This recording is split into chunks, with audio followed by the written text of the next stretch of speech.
Bismillahirrahmanirrahim. Innal hamdalillah nahmaduhu wa nasta'inuhu wa nastaghfiruh wa na'udzu billahi min shururi anfusina wa min sayyiati a'malina may yahdihillahu fala mudhillalah wa may yahdihillahu fala hadiyalah. Asyhadu an la ilaha illallah wa asyhadu anna Muhammadan abduhu wa rasuluh la nabiyya ba'da.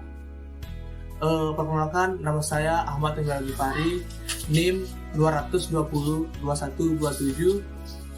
mata kuliah Sosiologi dan Antropologi Hukum. Jadi di sini saya akan mereview buku yang berjudul Refleksi Sosiologi Hukum.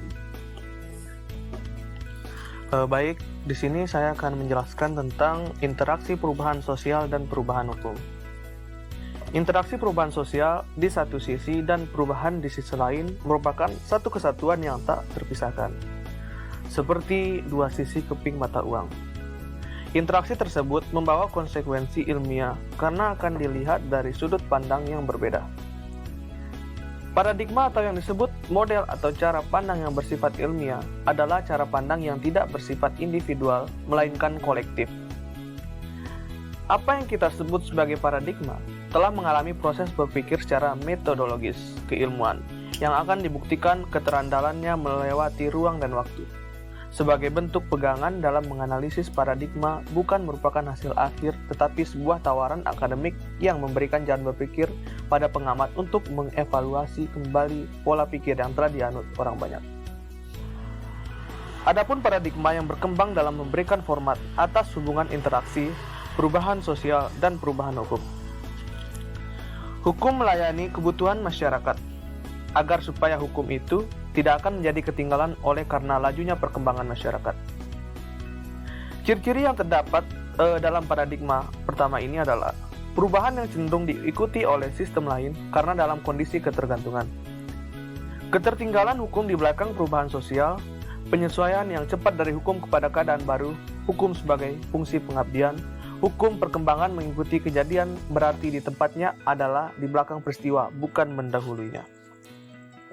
Kemudian, hukum dapat menciptakan perubahan sosial dalam masyarakat atau setidak-tidaknya dapat memacu perubahan-perubahan yang berlangsung dalam masyarakat. Tidak hanya sekedar menciptakan ketertiban, tetapi menciptakan dan mendorong terjadinya perubahan dan perkembangan tersebut. Kemudian, jembatan syariah dalam hukum positif di Indonesia. Pencarian, pembebasan, dan pencerahan dalam hukum tidak tertulis. Di sini saya akan menjelaskan tentang proses syariah. Jadi proses syariah, perjalanan syariah Islam di Indonesia jika dilihat dari perspektif historis, yuridis, dan sosiologis, menghadapi berbagai kekompleksitasan masalah, baik itu yang bersumber dari multi-interpretasi atas situasi maupun perubahan zaman berupa politisasi syariah Islam, khususnya dalam koridor pembentukan perundang-undangan. Perjuangan kaum muslim yang tiada henti sebagai upaya penerapan syariah Islam dalam hukum positif di Indonesia secara kafah. Sesungguhnya alur yang dibentuk atas responsivitas simbolik dari rezim yang berkuasa. Kemudian, syariah Islam dalam tatanan hukum positif.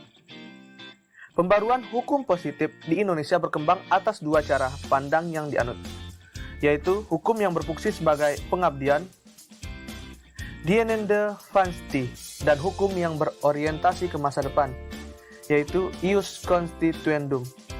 Dua cara pandang ini sangat berpengaruh pada teknik pembuatan peraturan perundang-undangan, sampai pada aspek metodologi dalam menganalisis kasus hukum. Dua cara pandang tersebut sangat berpengaruh pada kontribusi hukum Islam terhadap bentuk konkret hukum positif Islam di Indonesia. Beberapa peraturan perundang-undangan yang mencerminkan roh syariah Islam telah diakomodir sedemikian rupa sebagai pembuktian hukum positif yang diberlakukan khusus bagi komunitas muslim di Indonesia. Sejalan dengan perkembangan pembentukan undang-undang tersebut, maka tidak dapat dinafikan problematika sosial politik dan menjadi model pembentukan hukum Islam di Indonesia secara juris formal. Contoh yang teraktual adalah keberhasilan partai politik berbendera Islam yang memperjuangkan lulusan fakultas syariah dapat diangkat sebagai advokat. Lanjut, syariah Islam, kultur keindonesiaan dan penerapan oleh hakim di pengadilan. Kontribusi syariah Islam dalam tatanan hukum positif mempunyai andil yang sangat besar, sebagai bukti otentik bahwa syariah Islam mempunyai formulasi sebagai tawaran bagi penyelesaian persoalan hukum di tanah air. Selain kontribusi tersebut, maka syariah Islam secara latin hidup dan berkembang secara kultural dalam jihad fi sabilillah, sebagai kebebasan pilihan hidup beragama di Indonesia, sampai akhirnya menjadi polemik politis karena disinggungkan atas menyinggungkannya dengan hukum positif di Indonesia. Simak kembali kasus Ustadz Abu Bakar Ba'asyir sampai kasus GAM di Nangroe, Aceh Darussalam. Apa yang dilakukan hakim dalam memeriksa perkara yang tidak menemui rujukan secara legal formal dalam proses penjatuhan vonis, maka secara psikologis dan konsekuensi sosial dan moral, hakim dihadapkan pada suatu situasi yang sangat dilematis sedemikian rupa, sebagai sumber yang tetap hidup abadi di tengah-tengah masyarakat. Maka syariah Islam menjadi pilihan, bukan dalam arti pilihan terakhir, tetapi selain syariah Islam menjadi filter dalam memeriksa perkara, juga menjadi dasar pertimbangan hakim dalam amar putusan. Supremasi hukum dalam proses reformasi. Yang pertama, nilai kemanfaatan dalam mempelajari hukum. Kondisi keterpurukan hukum di Indonesia yang telah membusuk ini membawa banyak konsekuensi moral, utamanya pada pemikir hukum, kaum akademis maupun praktisi hukum dalam menyikapi berbagai tudingan yang akhirnya bermuara pada runtuhnya kepercayaan masyarakat terhadap hukum. Dengan demikian, apakah terdapat nilai kemanfaatan untuk mempelajari dan mempraktikkan ilmu hukum? Pemaparan kajian di atas memang terlihat jelas pada kasus-kasus hukum yang menasional dan kontroversial. Jika sudut pandang di atas digunakan, maka mengkaji perkembangan kasus hukum yang kontroversial sampai endingnya akan banyak bernuansa pemikiran di atas. Kemudian reposisi nilai keadilan dan kebenaran dalam hukum. Agar kepercayaan masyarakat terhadap hukum mulai tumbuh, maka perlu diadakan perombakan paradigma, visi dan misi profesi hukum dalam memandang nilai-nilai keadilan dan kebenaran hukum. Kemudian ruang lingkup sosiologi hukum. Jadi pembelajaran ilmu hukum atau ilmu kesyariahan lebih dititik beratkan pada sifat perspektifnya, yaitu memberikan pengetahuan tentang apa hukumnya bagi suatu kejadian tertentu, serta bagaimana kita mengoperasikannya. Mempelajari sosiologi hukum adalah pembelajaran suatu bidang yang maha luas, karena tidak ada batasannya untuk berhenti, seiring dengan dinamika sosial.